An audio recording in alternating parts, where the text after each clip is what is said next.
All right, it's 6 o'clock, so I'm going to go ahead and call this meeting to order. Tonight, we are going to have a special work session to continue the conversation about the potential education levy. And so to go ahead and lead us in that discussion is Dr. Lyon and Mr. Bennett. All right, and I think we will go to the podium. I'm going to do the introduction and then turn it over to Gary.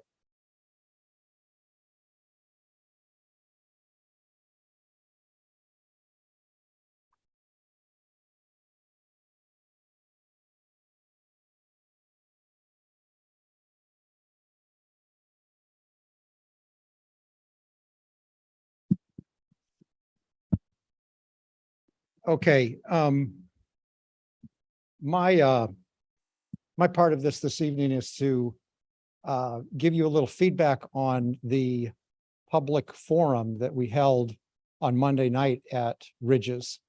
It was really energizing to see the 60 or so people who came out, and absolutely in the discussions, the questions exuded care and commitment for the school district. And I think that that is going to be something that you will see all the way through this journey from every corner of our district. Today, we also held staff meetings and talked about this topic and the budget issues that we face. And I really do want to thank the staff members across the district for the, I've received reports from all the executive board members about how those went, and, you know, very, very much a can-do attitude and a level of commitment themselves regarding care about the school district and the children of the school district. So the public forum, we had about 60 participants. Gary and I fielded about 30 or 40 questions in total. And afterwards, I took those questions and tried to group them into categories, loose general categories. And these are the 4 categories that I came up with: transparency and accountability. Lots of questions about the impacts of the cuts without a levy. How does levy taxation work? And how do other districts use levy funds? On the transparency and accountability part, very strong feelings about wanting to see what we have started this year in regards to making improvements in both of those categories with transparency and accountability. They want to see that, and they must see that if we go forward with the levy all the way through the levy. And so one of the things that we talked about, and I think has plenty of momentum, is the idea of creating a separate sub-fund within our budget where every single dollar that would be raised if a levy were to be part of our financial equation, it goes into that account and it is dedicated to hiring teachers and support staff, and not administrators, but just 100% right to teachers, right to support staff, so that we can track those dollars that were raised in Sherwood, stay in Sherwood, directly to our teachers and our support staff. And that accountability factor is very, very important. The other thing that came out, not only in the questions, but afterwards in some of the conversations, because that was pretty robust as well, the after talks. You know, our parents, it came really clear to me, and not just at the forum, but our parents expect academic excellence from this school district. That is the expectation, and it is the benchmark of strength for our school district. And so when we talk about the budgetary constraints that we have and the opportunities with the levy, we have to keep our eye sharply on maintaining and promoting academic rigor and academic excellence. And along those lines, there was an interesting study that came out today, which was not part of the forum, but it is an education week, and it's a big poll across America. 2/3 of parents surveyed do not want the culture wars in America to come into school districts, 2/3. And so when we move forward with this conversation about our budget issues and a local option levy and those kinds of conversations, we have to keep our eye on academic rigor, academic excellence, classroom instruction, and providing solid services for students all the way through. That, to me, would be the greatest expression of accountability that we could provide for this community. Lots of questions about that, lots of good answers in terms of the things that we are doing within the fiscal department, the reporting to the board, the way that we're approaching budget development. The questions about the impacts of the cuts without a levy were really about class size. What happens to class size? Because in our business, 82% of our budget is people. And if you're looking at the size of the deficit that we're facing, you will be cutting teachers. Many questions about, well, how many teachers? And we don't know yet, but it most assuredly would be minimally 20 and perhaps many, many more than that. And the impact of cutting that many teachers across this district is unequivocally an increase in class size. And in some cases, an increase in class size is beyond what you would, even on the worst day, like to see within a school district. So the impacts of the cuts without a levy are large. We talked a little bit, people were interested, do we have property to sell? And we don't. This building was retrofitted as a district administration center with the idea that very easily it could revert to an elementary school. And if you look at the long-term growth projections of this community, that is exactly what would happen. So it would be, in my estimation, although we haven't talked about it, from my lens, short-sighted to try a quick fix that way at the expense of all rational long-term planning. The impacts of the cuts without a levy are severe, and it leads to a lot of thoughts. And when you start having a lot of thoughts about what you could do, rumors start. And we already heard one today that there's this conversation that Archer Glen would be mothballed or shuttered for a year. We haven't had that conversation. And I don't think that is going to happen. I don't think that that would be a part of this process. And I just want to make sure that people understand that's getting way, way, way, way out in front of any kind of conversation. But the point to take away is that when you're having a conversation about impacts of cuts without a levy, you have to do some out of the box thinking. You can't just trim. So that's kind of the way that we approach that question. Lots of questions about how the levy taxation works. And we did a deeper dive into what really is the median assessed value of homes in Sherwood. And indeed, it is below 300,000. Median assessed value of homes in Sherwood is actually less than 300,000. Gary is working on those numbers. We're not at a point where we can share that because they need to be right. And he's working on that.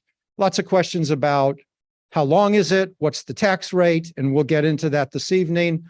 How does it get renewed by voter approval? And then board member Adamson gave us a really solid tutorial on Oregon school finance, which is very complicated. And she did a really, really good job of helping us understand some of the anomalies of our taxation system. And then how do other districts use levy funds? I was kind of surprised that we got a lot of questions about this.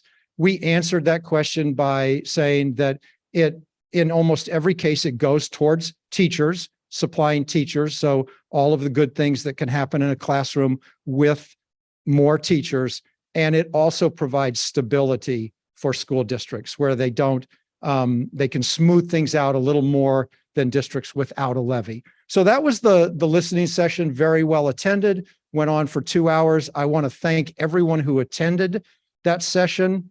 Your care and commitment for this district is loud and clear as we proceed. It was a really good session. I want to thank the 3 board members who were able to make it and understand how busy we all are for the 2 that weren't there. So with that, I'm going to, actually, are there any questions before I leave the podium on the listening session? Did anyone ask about the status of the survey for the students that have exited the district and why they have, and has there been discussion around that? Yes, they did.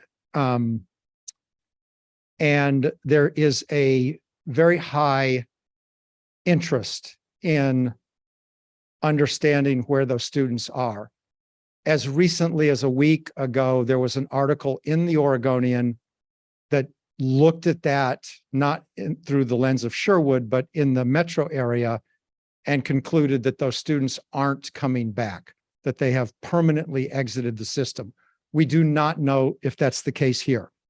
We are finalizing the list. We made the decision not to try to start reaching out to those families prior to the winter break because we felt that the timing was not good. And we're actually trying to line up those calls and that conversation to coincide with enrollment for 23-24. And so that's where that stands, and we will follow through on that. One other thing back to accountability that is very, very important for the community to hear and to know about.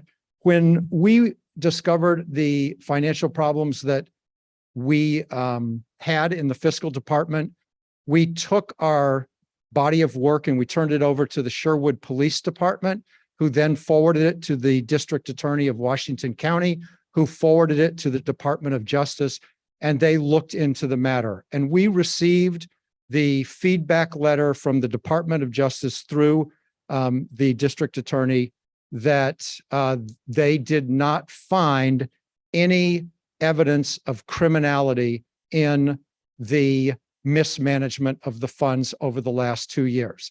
They were silent on the degree of mismanagement, but in terms of criminality, which was the question we asked them, they reviewed the documents we provided to them. They interviewed Gary, our chief financial officer, and the investigator concluded that there was no evidence of criminality. So that chapter, that due diligence is officially closed. We will post that letter up on the website so that our community can read it and take a look at it.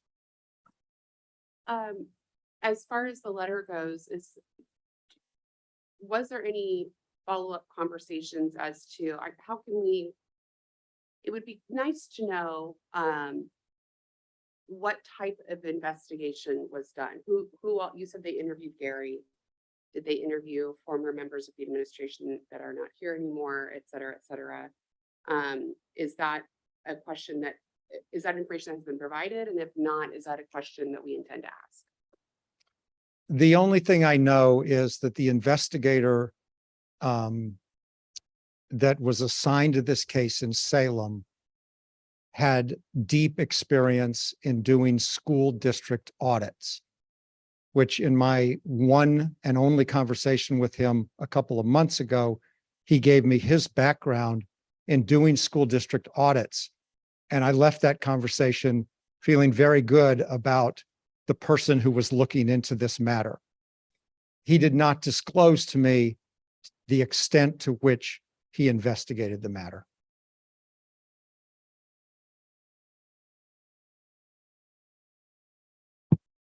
All right, I am going to turn it over to Gary, who is going to get into the levy discussion. Thank you, Dr. Lyon. Good evening. So let's see what we got. Okay, so moving on, the slide deck was that last slide was an ad from what I was looking at, so I apologize for that. So we wanted to move forward talking tonight about the need for an education levy in Sherwood. We have consistently struggled to get financial stable funding out of Sherwood and providing adequate funding for our schools. When you look back at the quality education model passed by a bipartisan legislature back in the late 90s or early 2000s, they came up with a model and said, if we want to really actually achieve Oregon's education goals, what will it cost? And they came up with a model called the QEM, the quality education model. It's never been funded. It's never really particularly been super close to funded. We're always in jeopardy of being impacted by economic conditions just because of the volatile nature of our tax system. And we always are competing with other agenda items that are seen as big priorities. At the state level this year, we talked about this briefly before. Current service level calculation was at $9.52 billion out of the Department of Administrative Services, calculating what it would actually cost to run our schools this year. That would have resulted at that number of us receiving less funding next year than we actually did this year. At the same time, we had inflation in our region going pretty crazy as it did across the nation. And we have some unfunded mandates and costs coming through paid leave Oregon and a PERS rate increase. Yesterday, after we'd already crafted this presentation, the governor did release her recommended budget yesterday, setting aside $9.9 billion for the state school fund. That was seen as good news. We still have some questions about what is carved out of that amount of money that are yet unresolved, but that was a good number. Nonetheless, it still falls far short of meeting the operating costs of school districts in general. Looking ahead to next year, cost of operations is expected to increase. We've got factors such as inflation, impacts on materials and services, and we need to start building our reserves. And in looking more detailed, doing a detailed dive into what next year will look like, just to do the same thing we're doing right now, our salary and benefits costs will increase by about $4.7 million just to do the same thing we're doing now. That has to do with staffs that are currently paid for by grants that are coming back to the general fund, anticipating sub costs that keep up with budgeting appropriately for sub costs. PERS alone was $1.2 million in increase by the time you take people, bring them back to the grant. And then you've got insurance costs, paid leave Oregon, and other things. We're also seeing rises in purchase services, anticipating that to increase by about $400,000 next year. And just recently, I don't know if I mentioned this to the board or not. I can't remember. I've talked about it enough times. But recently I met with our insurance agent and they let us know that our property insurance would be increasing by $148,000 next year, largely due to the increased cost of rebuilding when things happen and also the natural disasters that are occurring throughout the nation. On top of that, we've got a significant transfer to the athletic fund next year. It costs us about $400,000 annually to run that program as a district, and we've only been putting in $250,000. Yes. For the insurance, is that something that is shoppable? That is something that's shoppable. We could go out and look at a different agent, but that comes from PACE. And so the agent's fee in total of our multi-million-dollar policy is like $14,000. That's the part we could shop. The insurance comes from PACE, which is a statewide insurance pool, which actually is pretty good. It's the best deal we're going to get as a school district is to buy through that pool. So we could shop our agent, but we can't shop the PACE policy. Okay. Does that make sense? Yeah. Shoring up athletics, it causes an increase in funding. And also we need to begin building back contingency and reserves, looking at targeting about 2% for an ending fund balance, which is exceptionally low, but also provides us a little bit of cushion in case we see the type of cost overruns. Total anticipated cost increase is over $6 million for next year. A significant number. And that leads to what we shared with staff today is a really scary number. And we're looking at cuts in the neighborhood of $6.5 to $7 million next school year. Yes, I'm Director Thorne. sorry, one more question. What was our insurance last year? So what percentage of increase is that? I think that's really close to 20%. Yeah, 20% increase. I can confirm that number, but I think it was 20. I think it went from like the sevens to up 148,000. Okay. It was I- significant enough that he called me to an in-person meeting to tell me about it. Yeah. Okay, thank you. Gary, just as a reminder for folks that may not have read our consultant's report, our goal is to have a target of a minimum of what percent of reserves of our general operating funds? 5 to 10% is considered to be a healthy reserve for operating funds. Given the nature of this situation, and obviously the board sets these level of appropriation when the budget is approved and the budget committee as well. But this assumption includes targeting reserves of only 2% at the end of next year to not make this number larger than it is. So this is not, even at 2%, we're not over reserving dollars. In my mind, we're not over reserving because if you think about making a financial forecast for a year of operating a school district, it's not unfathomable to be off by 1 or 2%.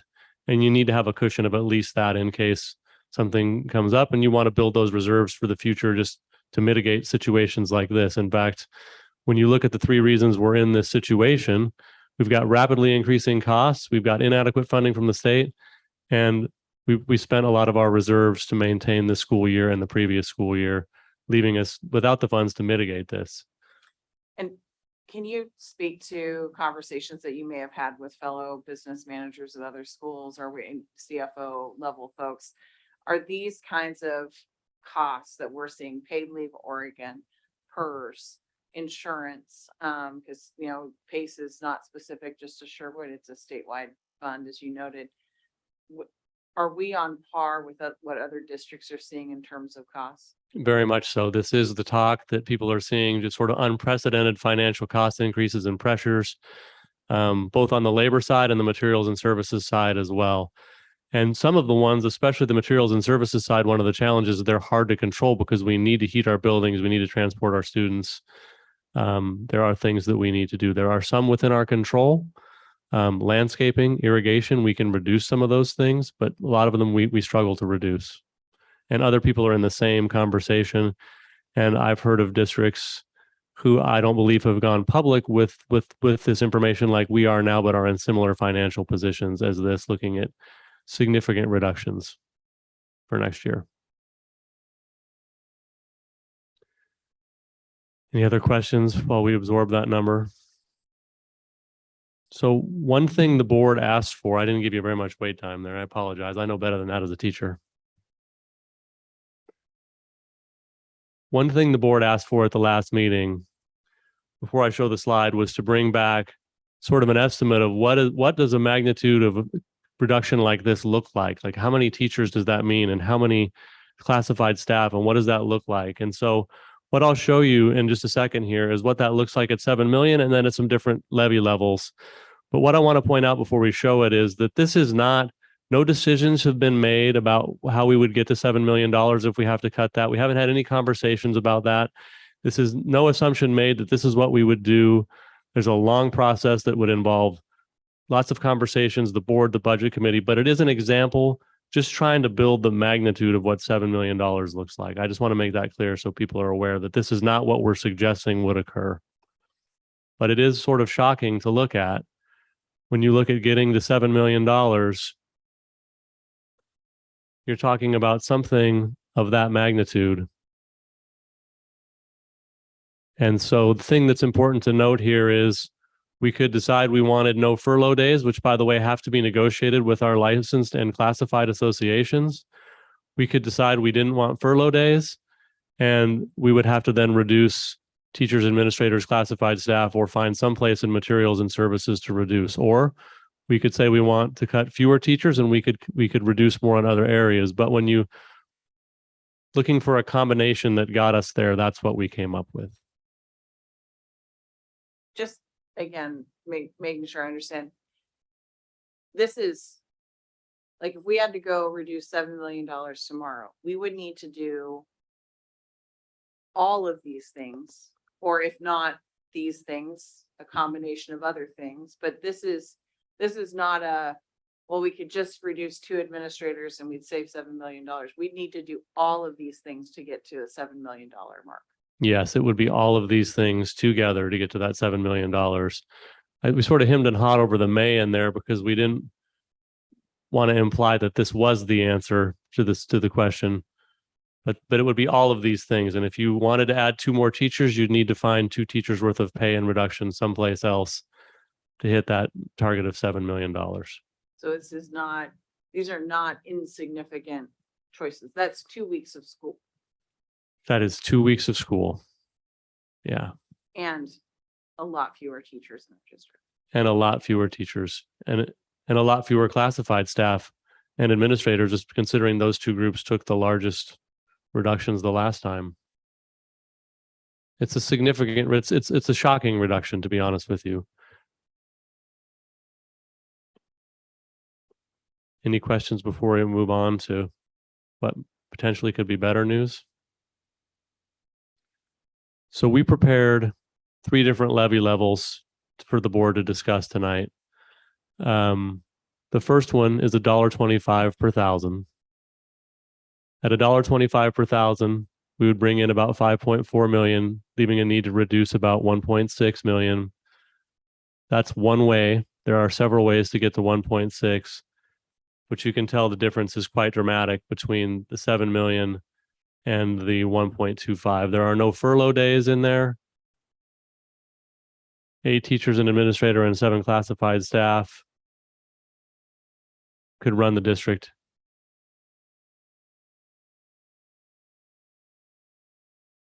If we move up to $1.50, this is essentially a maintenance rate for us.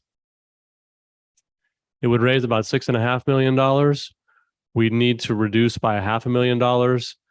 Those could easily come, reductions could easily come through attrition to address the enrollment loss. We know we'll have some retirements this year. We've already had some people register for retirement and other people have asked us about it. We could add a second SRO with this, and this would maintain class sizes at a relatively low level. This is essentially a maintenance number for us, given the magnitude of the reductions.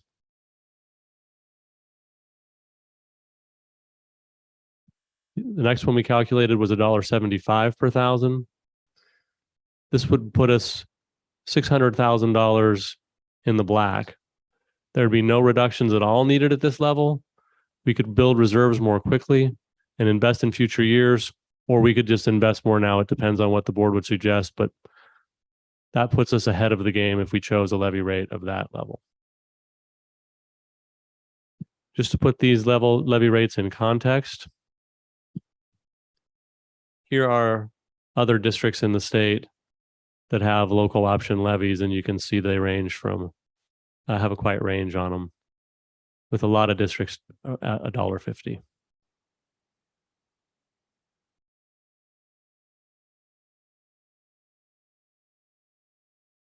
Any questions at all before I turn it over to you for discussion? I have a question. With the $1.50 rate, how long would it take for us to get to a surplus? Would it just be 1 year at maintenance and then we would start accruing the surplus? It would depend on how many reserves we wanted to build and what rate the board wanted to reserve them at. Eventually, we would build up enough reserves that we would start investing, and that also depends on what happens with state school funding and things like that. It's hard to predict years out, but that would be a level where we could maintain a very similar level of service and build reserves over a period of time. And I think the decision that the board would ultimately have to make and staff would have to engage them in is, you know, how long do we want to take to build our reserves up compared to how fast do we want to start investing that money in our kids? And there's no right or wrong answer to that question, but it's one we would have to grapple with.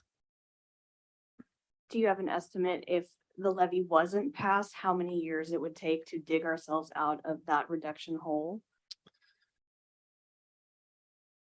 Well, if we were able to successfully put $1.2 million a year in reserves, assuming a general fund budget of roughly $60 million, that would be 5 years sort of a level that we're looking at now, assuming all things equal. Enrollment stays flat, state school funding stays flat, inflation stays sort of in check, all things equal.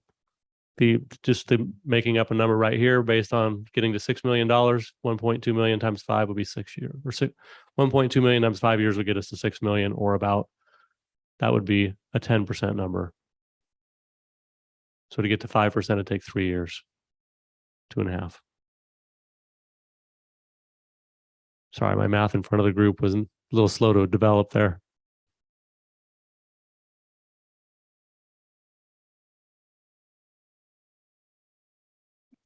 Gary, can you remind me what our financial consultants recommended in terms of a timeline to get to 5%? They recommended us on a path to 3 years. And that was assuming, though, a little more positive ending fund balance than we were going to have this year. And so we'll have to slow that course a little bit. I did check in with them about it. And their recommendation was not to try to get to $2.5 million this year, given our situation. It was to try to get to a smaller number. But the original recommendation was over 3 years, kind of go 1.5% a year, or $1 million a year for 3 years to get to $3 million. You mentioned that you were pulling or working on numbers about like the median, the average assessed value of homes in Sherwood. And so far you found, I understand that it's not final yet, not right yet, but can you give us a little more information on that? Because as we have our discussion, I would like to bring that into context. Absolutely. So just to provide a little background. So I reached out to the county assessor and asked them if they could provide me that number, and they are not willing to provide that number. What they are willing to do is provide me with a database of all the properties in Sherwood. And so you get this large spreadsheet that comes with it. And then there's some decisions that have to be made of what properties do you calculate in there. And there's all kinds of different property types. So I ran it many different ways. I ran all residential properties. I ran residential properties and I pulled out mobile homes. I ran all residential properties and I pulled out condominiums, because there's many different ways that districts look at it.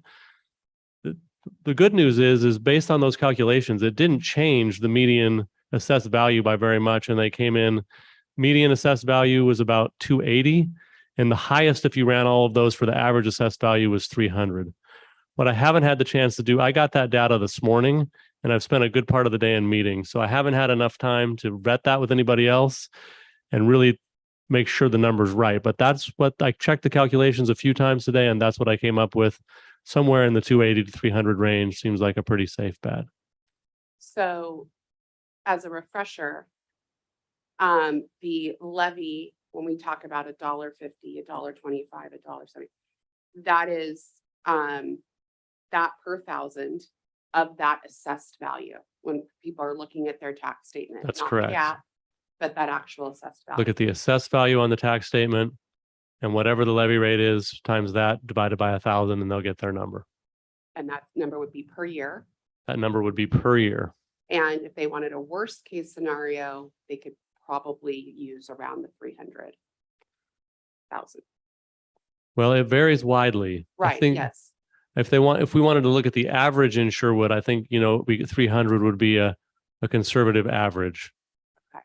But it varies I understand widely. it does vary widely. Yes. Yeah. Okay. Thank you. Looking at looking at the spreadsheet of properties today and spending some time in there, it varies even more widely than I'd anticipated.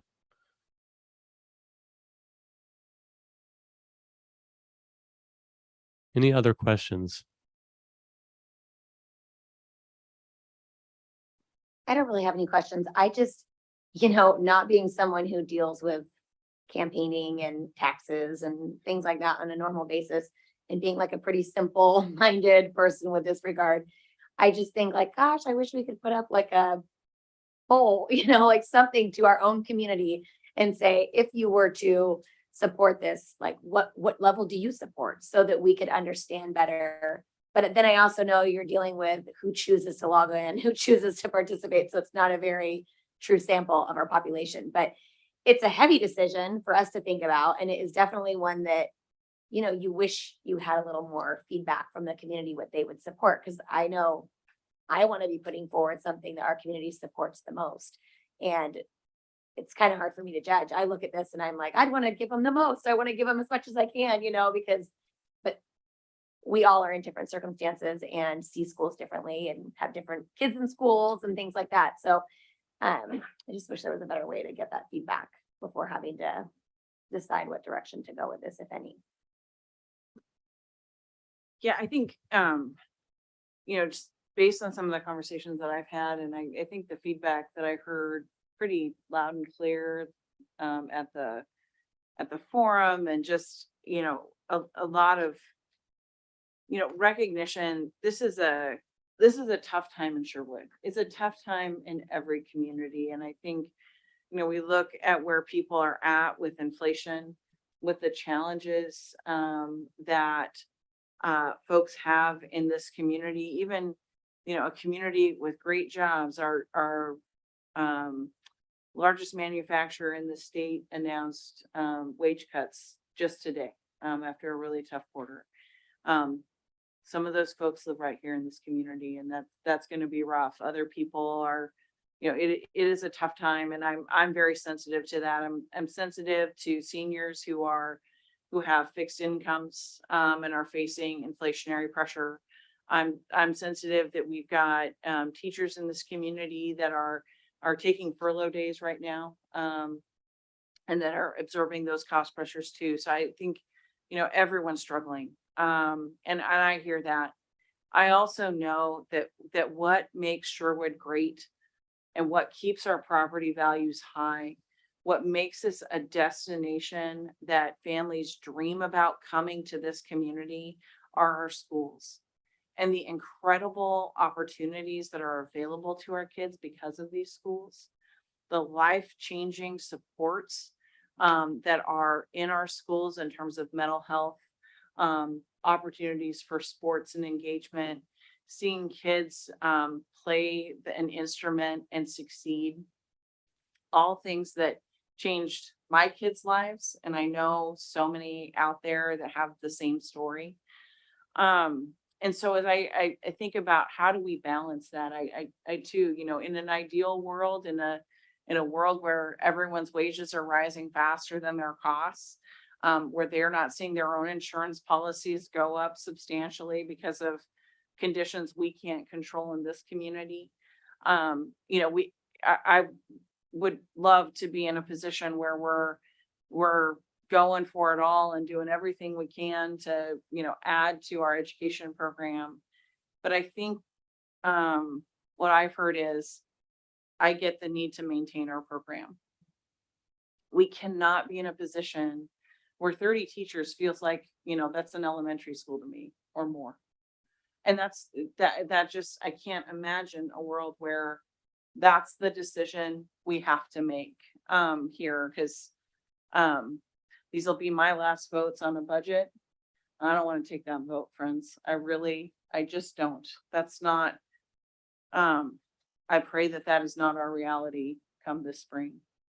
So I think, and I would strongly support, because I think it balances the reality that our community is struggling with the need to keep Sherwood great and control our destiny by trying to find a number that's going to allow us to maintain. It's going to allow us to get, address what is, about, as I understand it, about a third of this is addressing what we're facing from some financial pressure. But 2/3 of this is really coming from rising costs and mandates from Salem that we can't control, and we can choose to try and manage through it, which is going to represent a bunch of cuts, or we can take control of our own destiny. And the thing I love about Sherwood is that we've always wanted to control what happens in our community, to keep our community great, to do what we can. And I think we have to be at the same time very responsible about that, to build a maintenance budget that allows us to stay on track, allows us to continue to make investments, allows us to do what I loved hearing tonight is let's create a sub budget so we can track that and track where every dollar goes, Love us to think about performance auditing it too, so we can think about, are we achieving the outcomes that we promised the community so that we can tell that story? Because the community deserves to be able to know. And be real accountable with those dollars as we continue to build accountability and transparency back in. But focus on that maintenance level so that we're not asking our community to do more. Their tax dollars already do a lot, and they unfortunately don't come back here in as much as they should. And for those of you that didn't hear me, I can do my soliloquy later on the property tax system and how much it sucks in Oregon. But the reality is we have got to be able to ask our voters to maintain what's great about Sherwood while being sensitive to the financial situation so many of our families and seniors are in right now. Sorry, that was long, but I appreciate the opportunity. I wanted to go back to the reduction of the student enrollment. And so it seems like I want to understand what work has been done to address that. I understand that the article addressed Oregon as a whole, or at least the Metro Oregon as a whole, that there is a permanent exit system. But did the article address the conditions or the reasons why that they were leaving? I mean, it could have just been people moving, or it could have been opinions or perceptions about the school itself. So I think that's an important understanding, because I think if I recall correctly, it was approximately 10% of students. Is that right? 400. Okay. I did listen to a radio podcast that interviewed the Oregon homeschooling executive director, and she said that during the pandemic, homeschooling increased by 40%. So I think that when all these families were thrust into that situation, they had to figure it out. And some figured it out to a degree of success and satisfaction that they said, I'm sticking with this. And, she didn't say that in the interview that I listened to, but she did say Oregon homeschooling network is up 40%. So then that, so I want to ask a couple of questions here. So if there's a reduction of 10% of students, then doesn't it make sense that there's a certain percentage, maybe 10% reduction in costs for that? It's not linear. Yes, I understand. I Okay, understand that. Gary, do you want to take a stab at that? It's not linear is my, Yeah, it's hard to make it. Declining enrollment is a much harder thing, is a real challenge to deal with, because you lose the $4 million in funding from 400 kids, and it's really hard to cut that from your budget. But yeah, in theory, though, if you lose $4 million in revenue, though, you need to adjust that by reducing your expenses by $4 million over time. And that's part of our challenge today, is we didn't make those adjustments soon enough. We started to make those adjustments aggressively this year in the middle of the year. We made a few last year. And so I think that's relatively accurate. Yes. Okay, so with these estimates, is this getting us to, I'm going to try and ask this question correctly. So do these estimates get us to account to a place where we're accounting for 10% less than what we normally would be operating on? Yes, that's accurate. And these reductions, when you include grants, are probably a little better than 10% of our budget. Our general fund expense budget's about $60 million last year, and we have $6 or $7, $8 million in grants. And so to cut $7 million is in the neighborhood of 10%. It's a little more than 10%. So if you think about losing 10% of your kids, that's what our reductions are, roughly in line with that. Okay. But we're not at, we reduced 10% from the time that we've lost those 400 kids, but we've got 100 of those back. So we're really looking at about 7.5% reduction theoretically in cost, but it not being linear, as Dr. Lyon just noted, like you can you lose a kid or two per grade, even a kid or two per grade per school, that's not enough to be able to say, okay, well, we can then combine classes without pretty substantial impact. So it becomes, as you noted, very challenging. It's not just that we didn't lose an entire class of second graders. We lost kids in lots of different places. At what point in time do you decide at that to, completely reduce a program or loss of a teacher? At the same time, we're seeing other programs grow and the needs increase. So it just, I think, just for those that are listening at home, it's not a simple math to reduce, especially at a time that our costs, often driven completely outside of our control, are increasing.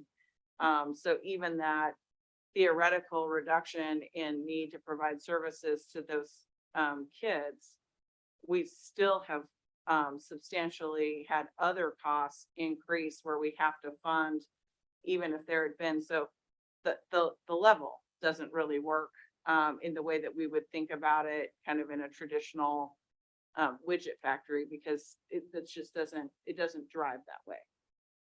Also keep in mind that we made $2.2 million in cuts this year. And that did include 3 furlough days. So excluding that, that's 1.5 million in cuts without a significant negative impact on the classroom experience of children. So in some ways, we started down that road of adjusting for loss of enrollment this year with that 1.5 in cuts.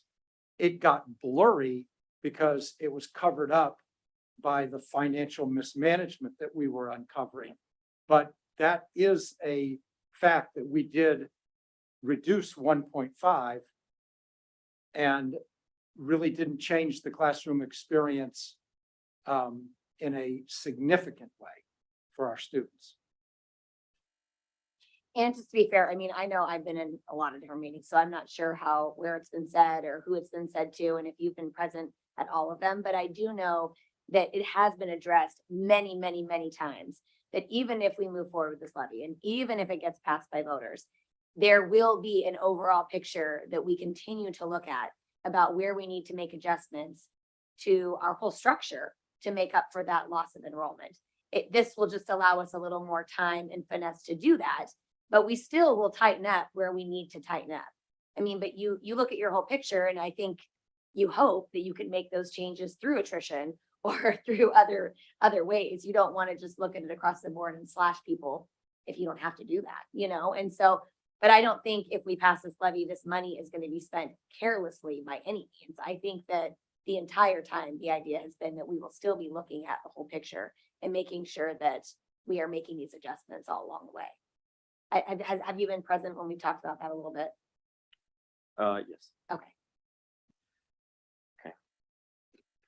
I think just to touch on what Abby said, I think it's important that I think the community at this point is requiring that we become stewards of this levy. The money, everything that has come to light needs to stay transparent. The fund that we just talked about, that money going into, they're requiring that we become stewards of that money to tighten up where we see fit and to make adjustments as enrollment continues to drop or increase depending on just the market in general. I also want to point out one thing about the market, the levy rates in general.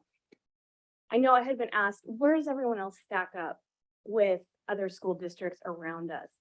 I know that, where does Lake Oswego sit? How many bonds are they sitting on? Where's Portland? How many bonds?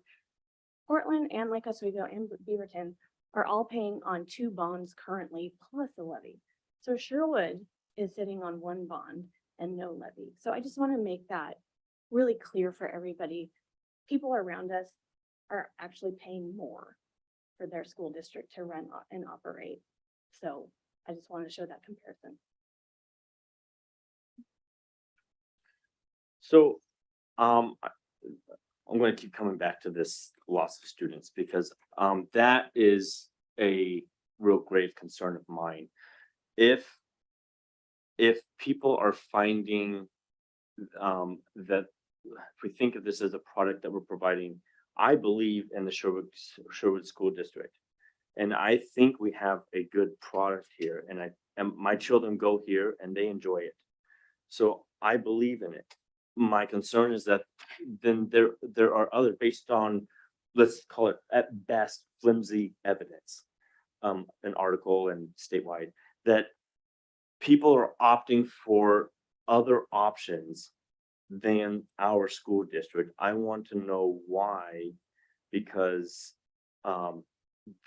that's an indication of, maybe it's an indication of the product we're providing, maybe it's an indication of personal issues, maybe it's an indication of, even if we don't get these students back, I think it's information that would be valuable to us. And I want to understand what we're doing to get that information. I think, well, you could speak to this too. But I mean, I think it's been addressed several times that we have a list of these people that we are going to be reaching out to and finding out exactly why they've left the district. And if there's things that we can do in this district to support them returning. So I thought I heard that Kim say that this evening, like we Yeah. just talked about it. yeah, so I'm trying to get an understanding of what the timeline looks like. So Because this is, I see this as a critical issue here. Not only was it let's call it a, maybe not a causal factor, but it was certainly a contributing factor Mhm. to the deficit we're in now. sure. But it's something that we're seeing that is unique to the metropolitan area. And others are interested in it as well. And so I think we owe it, because we're going to be asking these people to invest in a school district they don't believe in, or that they find other value in other type of options. Yeah, I'm And I not wanna trying to understand- downplay your question. So I'm just trying to answer it for you because I know Okay. it has been answered. And so I want to make I- sure maybe it's not Okay. being answered in a way that seems clear. So, What I am hearing is that the timeline got pushed a little bit later. I'm not saying that's what I I think never should heard of a happen. timeline. Oh. Okay, could you refresh my Yeah, memory? yeah, that's what I was just telling you. I think that and they can answer for you, but I think that they pushed the timeline later because they thought they would line it up with how that discussion could then encourage someone to maybe want to re-enroll. So they thought, well, if we call these people in the winter, you guys correct me if I'm wrong, but if we call these people in the winter and have this conversation while we're getting good, valuable information, which we all want that information, they just thought that probably doesn't lead to a conversation about how can we get you to return? Because you're in the middle of your school year. And it's unlikely that you would make the change in the middle of your school year to return. And so the thought process, not from our board, but from this team, was that if we make that call a little closer to spring, we might be able to have a conversation about what would that look for you to return next year. And we could line that up better with you actually, hopefully re-enrolling in our district. So it wasn't that it got pushed down the line because it lacked importance. I think that there was just trying to have some thought behind when it made sense to make that phone calls with an effort to get those people to come back. Does that make more sense? Yes, I was just asking about what the timeline was. Oh, okay, so I think That's that's all, the that's timeline. all I wanted to know was, what was the timeline? Go for it. That. I think I can speak to the timeline and the process of what we're doing. So with the 400 students, what we're doing is we're kind of cross-referencing. We have a database that we can see the students and where they are if they're enrolled in another public school. So our team is going through ODU's database and they're kind of cross-referencing our students with that and trying to identify where they are in the state. What the challenge is if they move out of state, we might not have record of that unless they did a request for records, and then we would have that. So then they have to also cross-reference that list. Any requests for records live in the school building. In addition to that, we have our homeschooling list that's housed with the ESD. So we cross-reference that list. So they're going through that list with the ESD. And then we have just students that we can't really figure out where they are. They're not on the homeschool list. They're not on the state list, and they're not in ODE. Perhaps they're in private school, or perhaps there's something else going on that we need to determine. So it's kind of a series of steps with each individual student, and it takes a little bit of time. Our timeline that we're hoping to get through just that process of cross-referencing the list is February 15th. And then we start working with other agencies. So we would look into like any other agency that has information about students. It could be like other public entities and in the county that might have information about students or within the state. And then we'll kind of whittle away until we get to the lowest number possible. And one of the long, almost tedious conversations we had on this topic was, what are we trying to accomplish? And who is best suited to make that call? And that's where it was kind of a learning was, don't do this between Thanksgiving and the winter break, because the people who need to make that call are the people at that school who had that child when that child left. So we couldn't put that on the front office staff or the principals at that time. Then we started talking about, well, what is that? What's the purpose of that call? Hey, where'd you go? But really, we want the purpose to, here's what we have to offer. Have you considered? Are you looking at? And that whole conversation then moved us into this spring. And I think absolutely rightfully so. Because I know we wanted that urgency. We heard the board loud and clear that we want that information. But to do it right, Marlene has taken it over and controlled it. And I think we're doing it right.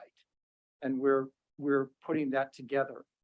You know, as I think we said before about the demographics of Sherwood and all school districts, the pandemic disrupted radically the predictability of those demographic studies. And so all these demographic models that we've all been relying on year in, year out, were significantly disrupted by the pandemic. When you look at Sherwood, it will grow again, and we will start adding students again.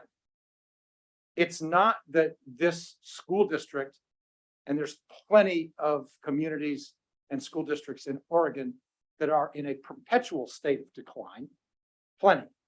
That is not Sherwood. So we're also being very cautious about that, because right now we have flat enrollment. We don't really have declining enrollment post-pandemic. We have flat. And if you look around, you can predict it'll start trending up. But there's volatility with the economy, et cetera, et cetera. So, Well, that helps. Thank you for the explanation.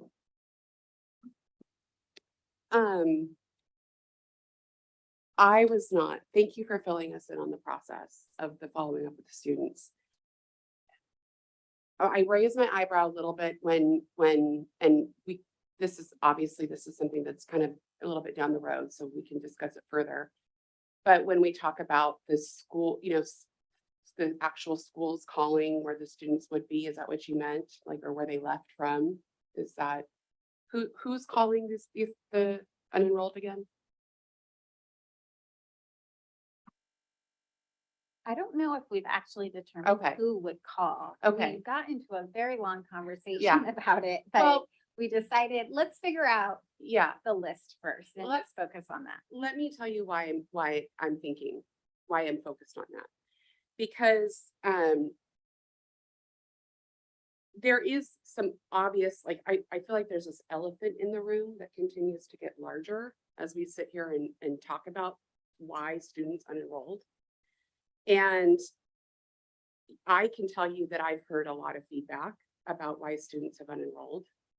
And I don't think it's a secret amongst a lot of parents in this community as to why that is either.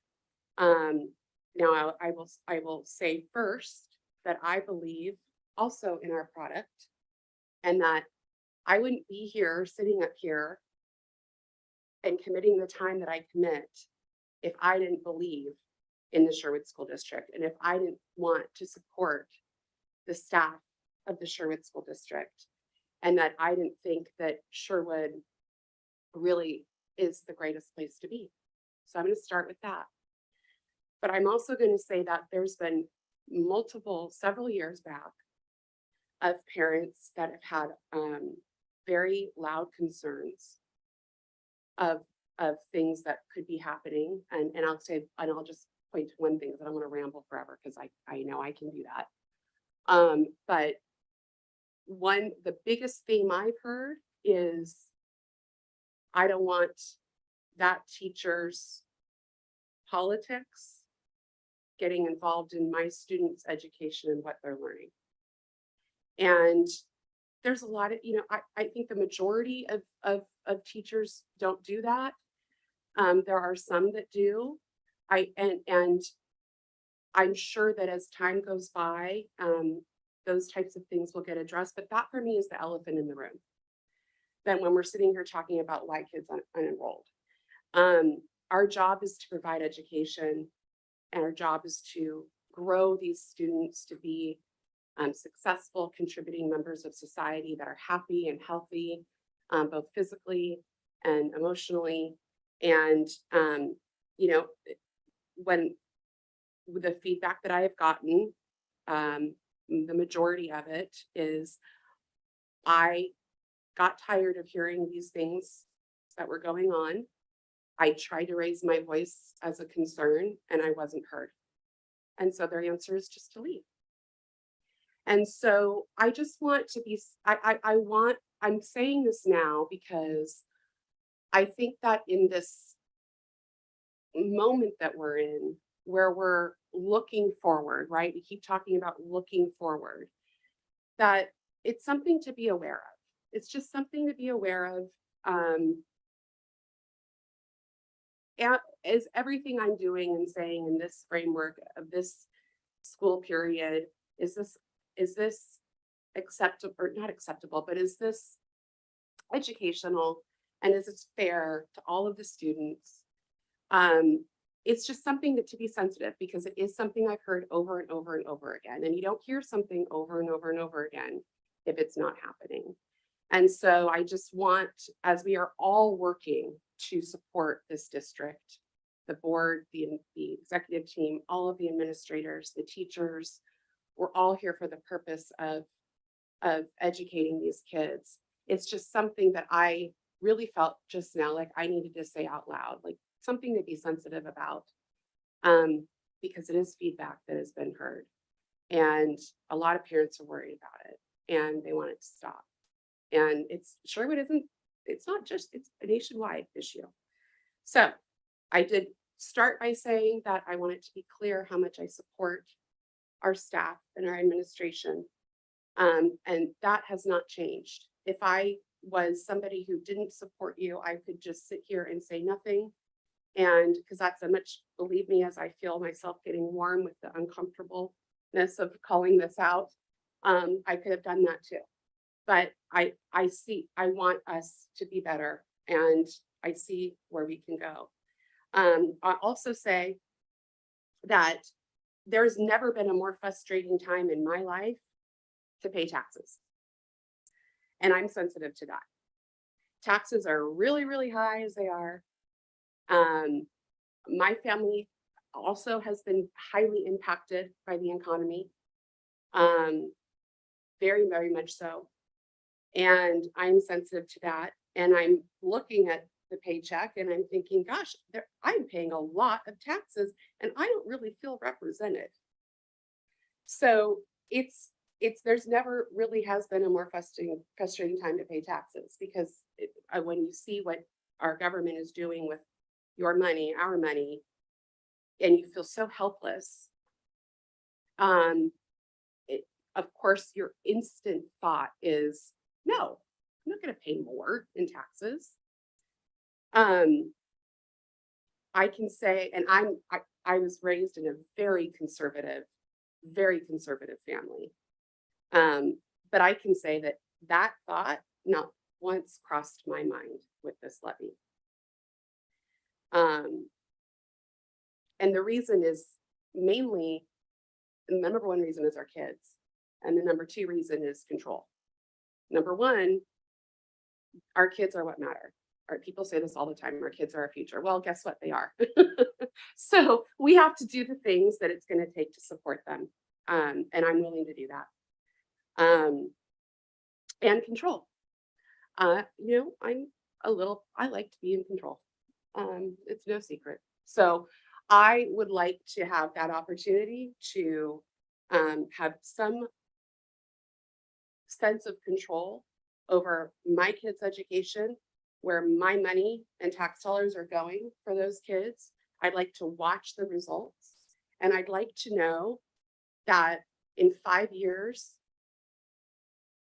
when this district is thriving and flourishing, and we have opportunities abound and successful kids, that I was a part, whether it be by on this board or by my vote, I was a part of what was made to accomplish that. When you run the numbers, I really want everyone to run the numbers. When you get home, look at your tax statement, look at your assessed value, and run the numbers. Again, my family also has been hit. This is a really hard time. It's not easy to go out and say, you know what, we have to pay dearly for some people's pretty big mistakes that aren't even here. It kind of feels like that's life anymore, right? Is you're just paying for other people's mistakes or choices. But this is, again, where we can bring back in a little bit of control. I'm almost done. When you run the numbers, when I believe that the prospect of this levy will become a lot less scary or daunting or overwhelming. Take that number, divide it by 12. That's what it comes down to monthly. Just do that before you jump to judgment, and think about what you want the future of Sherwood to look like. And that's all I have to say. Thank you for listening. That's all. Yeah. I have a more of a financial question. So I don't know, Gary, if there's any data on how, if there's an economic downturn, how that, or if it impacts levies. So the assessed value goes up by 3% per year. And so that value will stay the same and is based on assessed value. Where an economic downturn could affect levies comes out of that gap we talked about. And if the Measure 5 market value comes way down, the real market value comes way down, you could be in a position where you would collect less from your levy than you were before. So that's how it would impact it. Okay, makes sense. And it took a really significant downturn in the housing market, like we saw in the Great Recession, to start to get compression. And that is certainly plausible again, but that's the main impact on the levy, is that type of an event. But just to be clear, I mean, as we've talked about in the past charts, there's about $16 billion worth of capacity there for us to levy against. And so that would have to come, or 16 million, rather, you'd have to bring that down by over $10 million for us to get to a compression point on education, absent some other education district coming and instituting their own levy. So it would be pretty substantial loss of value, greater than what happened in 2008, 2009, for us to get to a place where we would see compression reduce against the kind of numbers that we're talking about. Yes, I think that is correct. And compression is on an individual property. So if we did see that compression come down, if we did see those things come together, most people would probably still pay the full tax, but there would be more and more people who would pay a smaller portion of it. But it would take, and it's the only way to know for sure is to look at all 10,000 properties individually and do the math for each one. But that is largely correct. It would take a significant downturn for compression to play a major role in reducing this levy. Nonetheless, it probably does make sense to carry a bit of extra reserves when you have a levy, because if you do enter into a big downturn, you're going to have fewer funds from the state and fewer funds from your levy. And so you want to prepare for that. Does that make sense? Yes, and so an economic downturn may, even though it may not have a significant impact on the levy, it could have an impact on the general fund, because there's less being collected there too. Am I understanding that correctly? Yeah, that's largely correct. So when you have an economic downturn, a lot of our money comes from income taxes and people pay less in income taxes. There's less money in the pool. The state does have some reserves that kind of mitigate against that are higher than they've had in the past, which is a good thing. But certainly, when you enter into an economic downturn, there's less money for the state pot of funding, and that means less money for schools. It typically lags a little bit though, because there has to be the lower tax collections first. And so it's not as immediate as you'd feel it as a business. It sort of falls behind, if that makes Yeah. sense. Yeah, and I just want to say that I want to be sensitive to those who, I mean, we're asking for more costs for the Sherwood residents. And as was just said, you know, there's major organizations and companies that are laying people off or reducing wages. And so we are asking them to maintain or increase their costs while their personal income is decreasing. The way I see this though is it really is an investment in the children. That's the pass on. And so I those are the reasons for my questions and getting at the crux of where these children are, what they value in their education, what the parents value in their education, the cost and the down the impacts downstream is directly to our children. And I just wanted to point that out. Yeah, and just briefly, because I know I feel like that conversation kind of got awkward and I was just trying to clarify what I felt had been heard. But it doesn't have to be either or, at least it isn't in my picture. We're not wanting to correct this because we aren't going to have those children ever come back to our school district. I mean, it's an and both situation. This is the situation we're in and we need to look at how we are going to move forward. And we also care a great deal about why kids have left. And if there are reasons that they have chosen to go to school somewhere else, that we could potentially have them come back. For me, it is very much both. And I do recognize that some kids just maybe figured out they thrive in a different environment. And that's just the reality for some kids. I personally probably would have gone online and been like, wow, I don't love high school and I got done with this really fast. So there are kids who just do that. That's just true. But there are kids who left for specific reasons and it would be wonderful to see those kids return. So I just want to be super clear that in answering you, I'm not also giving off the impression that I don't care. I care very deeply about where those kids went and want to know that as well and want to see if we can get those kids to return. I just want to make sure you heard me say that correctly so it wasn't misunderstood. And Director Hawkins, I also like to say that I think, well, two things. The first is relative to that notion of kids returning, even if tomorrow we woke up and there were a whole bunch more kids here, we would still have a problem. Yes. This is not because of the loss of 400 kids alone. It's not because of financial mismanagement alone. It is a big chunk, perhaps the biggest chunk, is due to rising costs that we cannot control and underfunding coming from Salem. That is a reality. We have no control over that. The only piece of control we have in this community is whether or not we put our dollars to work, just like other high performing districts are putting their dollars to work in order to maintain a education system that produces the kind of high quality education that causes families to want to come to Sherwood and have their kids in Sherwood. And that environment is an investment, not just in the kids, which is worth every penny and then some. It is also an investment in our own property tax values. When you are a destination district, when you are where people want to be, that's why our property values are high. They remain high. They remain high even as everyone else's kind of goes down. And that is a long-term investment in all of our futures, not just our kids, but in, kind of what's going to look like when people are ready to leave this community and go elsewhere and the price that they'll fetch on their home.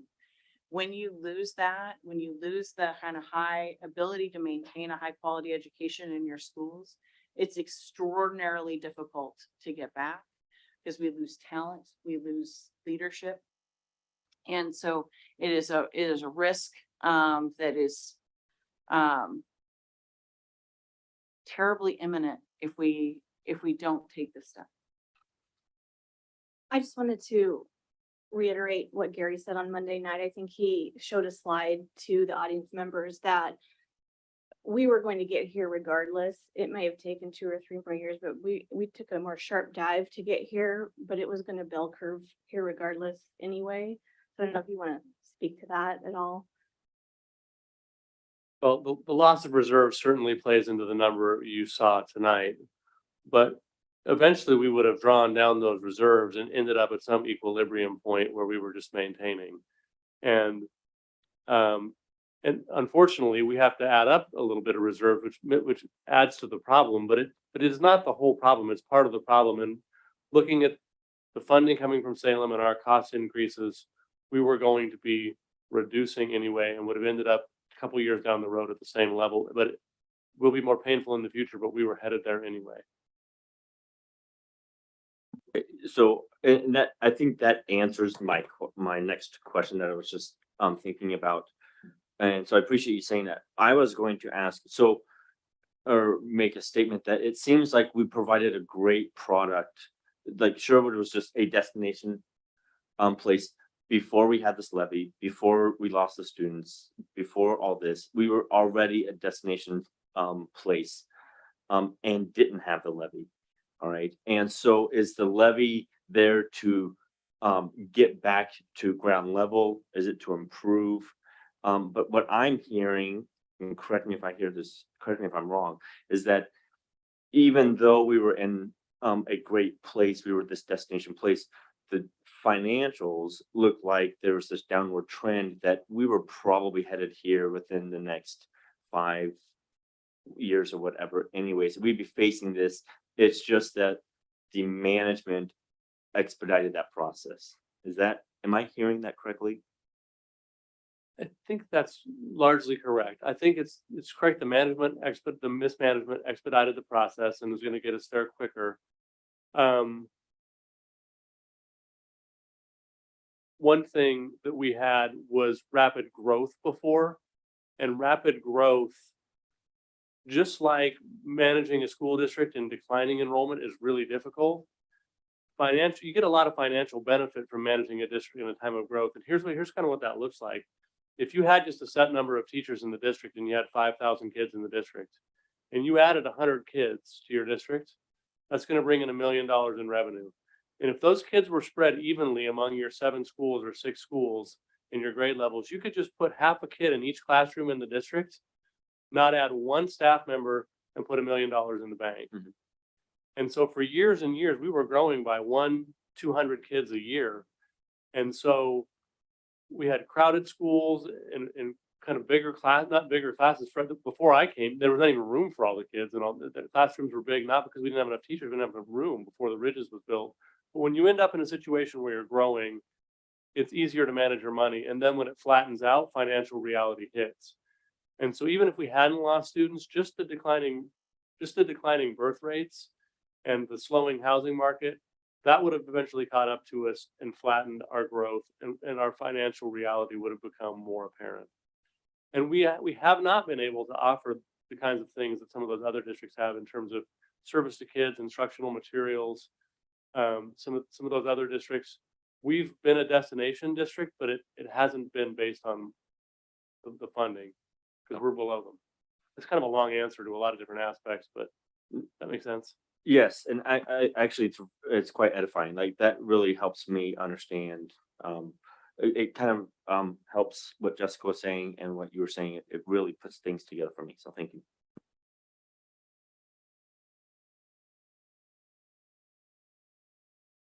Are there any other questions, discussion? Going on. Well, I'm like, it's like I was, do I ask this question or not? It's the slow. We've been given, I mean, obviously we're not, this is a discussion only. But I'd like us to take a moment to discuss the different options that were presented to us. You know, we were presented with an option that was catastrophic to our district that I cannot even wrap my head around. So I'm not going to even go there. And so then we have three other options. I like to think positive, okay? We have the $1.25, the $1.50, and the $1.75. One is still fairly detrimental. And I don't like that. I don't like finding solutions to things that are like half solutions. You know, I don't like going through all of the work and the thought and the energy that's going to take us just up a little bit, but still have a big problem on our hands. I think that that's not productive, and it's, I mean, there's a point to it, but it's like, why would we do that when we're here now and we have a decision to make, right? Communities don't generally appreciate being asked to pay more in taxes and then us not solving the problem.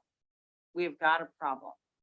We better at least solve the problem in front of us. We know how much it's going to take to do that. We better do that.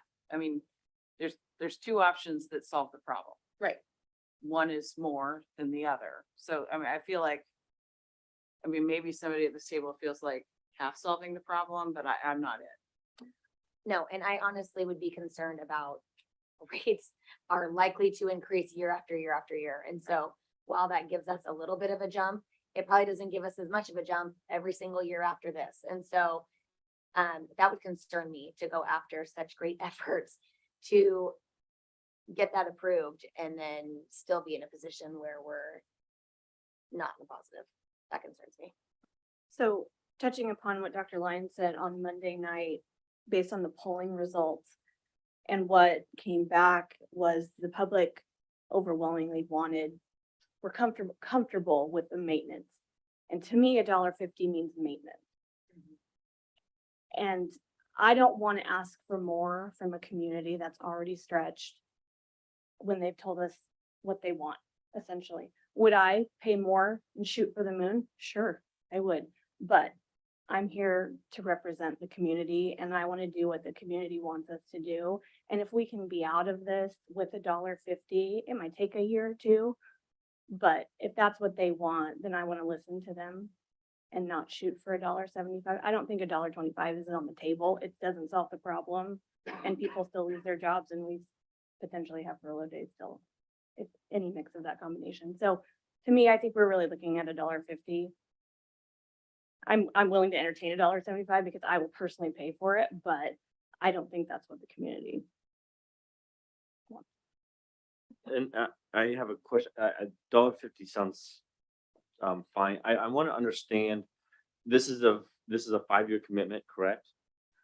And with the estimates that you're providing, is that over the 5 years, or do we pay it off in 2 years or 3 years, and then there's 2 or 3 years of $1.50 of other, it's not really surplus, but other monies? So the levy rate would stay $1.50. And then, but the assessed value then would increase by, in theory, 3% a year if we built no new houses. And if new houses are built, the total assessed value would increase by more than that because you'd be adding more properties into that base. And so the levy rate would stay the same, but in all likelihood, the funding would increase to the school district slightly each year by at least 3%, maybe as much as 4 or a little bit more percent. Are you I guess- asking? Did that answer your question? I think he's asking like, so we've got this deficit. And are you more asking along the lines of this $1.50? How long does it take us to get kind of even Steven and then start building again? I think that was more along. Yeah. So some of the comments that I've received, and I don't know if they're representative of the community or not, but that we're interested in getting back to baseline level, and with the surplus, we don't want the additional things yet. We want to separate getting back to stability from extra programs, extra things. Because I think those are two different votes. And I want to understand with this $1.50, is this getting back to baseline? Or is this getting back to baseline in a couple of years and then there's extra things added on afterwards? Gary, let me add something to that before.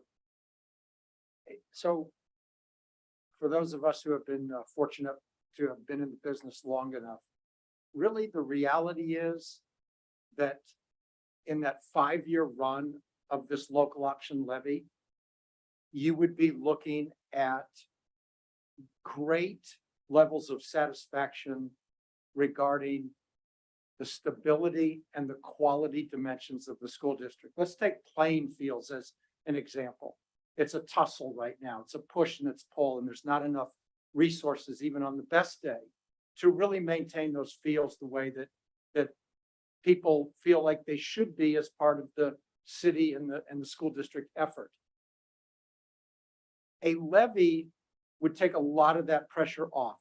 Now, of course, you've got to have good strategic planning behind it, right?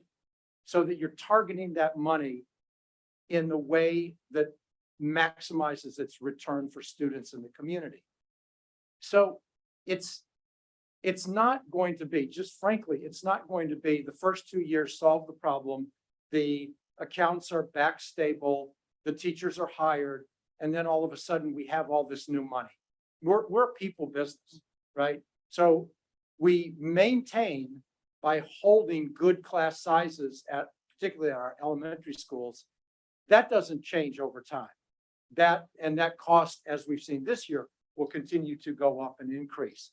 So to be really clear about it, this is necessary on a number of fronts, but the way I look at its 5-year run is really years 3, 4, and 5. You are improving the stability and the quality outcomes for this district in real tangible ways that make a difference and are built to last, as opposed to always being on the roller coaster with the state funding and with one deficit or another deficit or a cost overrun. That's the way I see it. Just to be really clear, there's no delineation of problem solved. Now we have all this extra money. That would not be the context of a 5-year levy. It is very important, though, to know that this board or future boards and this community and future community members do control whether or not that levy is renewed. If the money has not been spent to their satisfaction, they get to not renew it. And that's it. So that control is very important. I don't have much else to add. I was going to say largely the same thing. And Dr. Lynn, I would add that the other really important component is that every year this board will decide what to do with those dollars. So it's not the commitments that the district makes now with those dollars and what we say we're going to do. We have a long history in this community of when we pass a bond, we build what we say we're going to build. We bring that in on budget, on time, and we've kept our word on that. And that's, I think, essential to the relationship with the community. I won't be here to make these decisions, but I would urge this board above all else, keep our word to the community on what's going to happen and involve the community in conversations about if you do end up with surplus, which is, I think that's frankly hard for me to sit here and see, even once we finish the rebuilding reserves to where they're supposed to be, you're still grappling with a rate of high cost increases that may or may not solve themselves a year or two in. So you're still going to be, even with a 3 to 4% in a good year increase in revenue, you're still going to be constantly playing catch up and hopefully advocating hard in Salem for them to send more of our dollars back to us. Because that we still have that challenge. So even if you do end up with excess funds at some point in the future, the accountability still rests with this board on how are you going to deploy those dollars? Are we gonna keep our word and keep them focused on maintaining the program we have? Or are you gonna pursue a flight of fancy and pursue something new? I mean, and that, the community will judge that, I think, pretty significantly. And return a pretty clear verdict, back to the school board, both in school board elections and any future discussion, if we don't keep our word. Well, I also think it's important to note that a school district isn't it's not a for-profit business. So there's always something to be done. There's always work.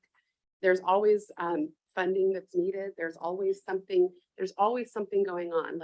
It's like my kids. They always need something, it never ends, right? And so it's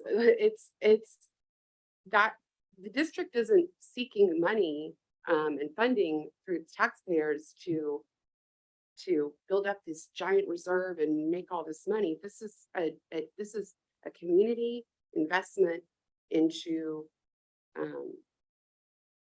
the district that's providing the education to the kids that are hopefully, in the perfect world, going to stay in the community and watch it and help it flourish.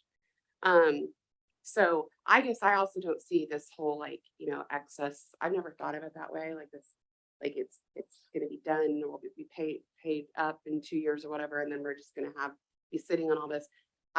These are buildings that require a ton of maintenance, that require constant upgrades.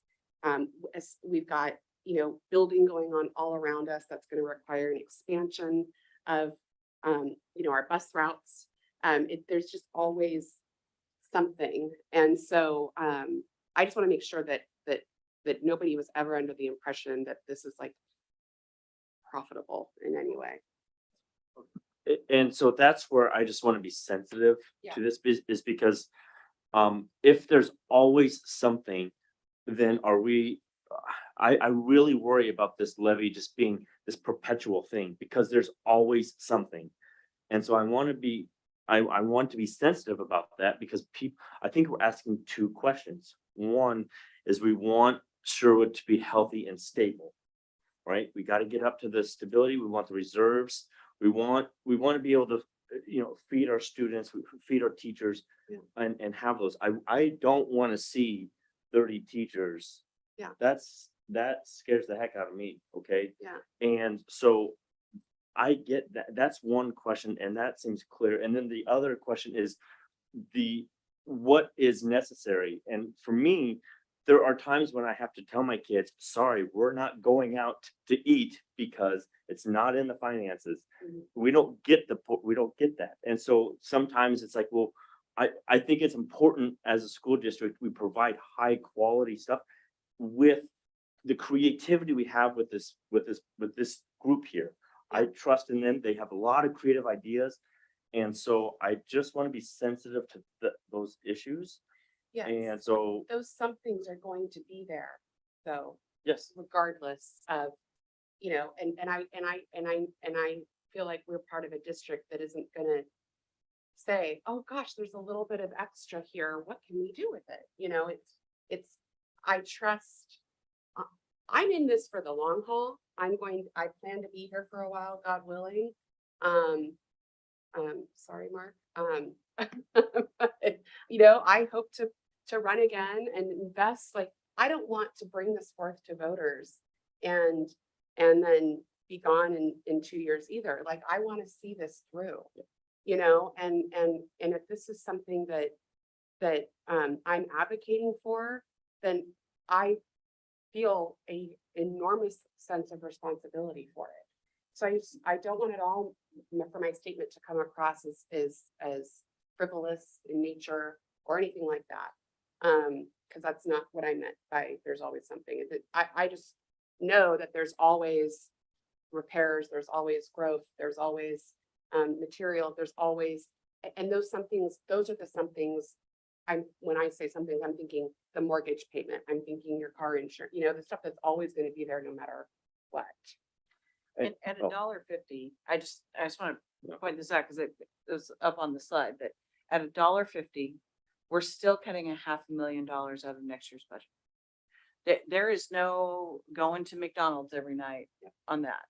That gets us to a place where hopefully through attrition, we're able to get there. That means the teachers that leave, we don't replace and we adjust class sizes to respond to that. That is still asking more of our admin. We're asking more of our teachers. We're asking more of our classified. We are cutting the expenses that we can find to cut. We're going to hope that our expenses stay within budgeted. So that is not let's go to the Red Robin every night kind of dinner. That's a pretty lean meal. That's, we're not starving anybody, but we're not going out to dinner on that. It holds us steady. And I just want to be perfectly clear where I stand is I have the utmost faith and trust in this administration and the people that sit out here and the hard work that they do and the decisions that they make. That by no means am I questioning any of that. I absolutely believe in what has been built here. The people that I've had interactions with, I trust the administration, and I realize that there's already been hard decisions made. I think it's been dealt with a level of respect and that was beyond what I was anticipating. And so I have full trust in all of you and all of you who are sitting out here and the jobs and the work that you do on a day-to-day basis. I know my kids are going to the school and they absolutely enjoy it. And so whatever you are doing, it's doing a great job. All right. Because they don't want to listen to me, but they they do at school. So thank you for your work. And I just want to point that out that I absolutely am support and have absolute faith in all of you.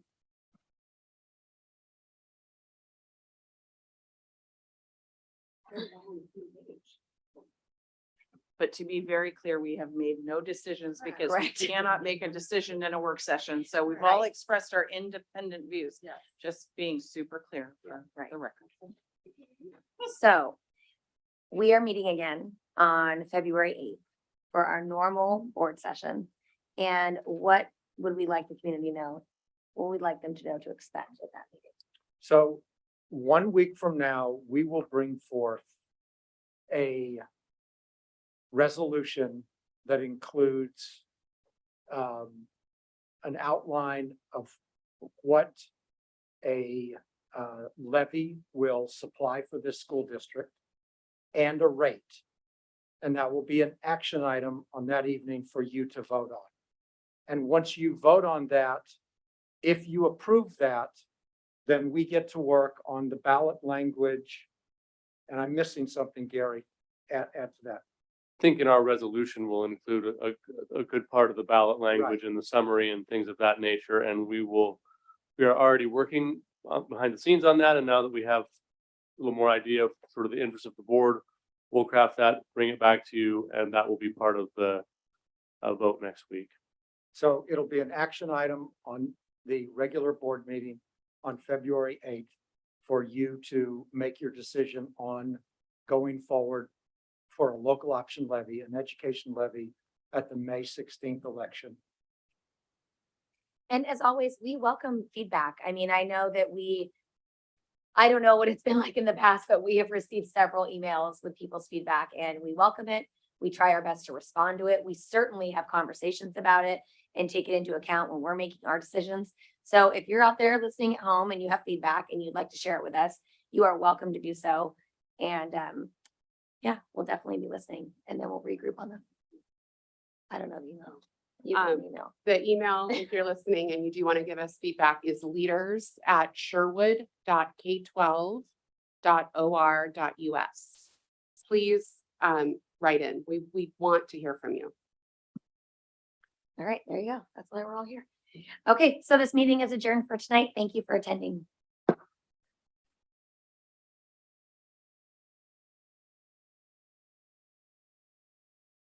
I'm bringing my headphones.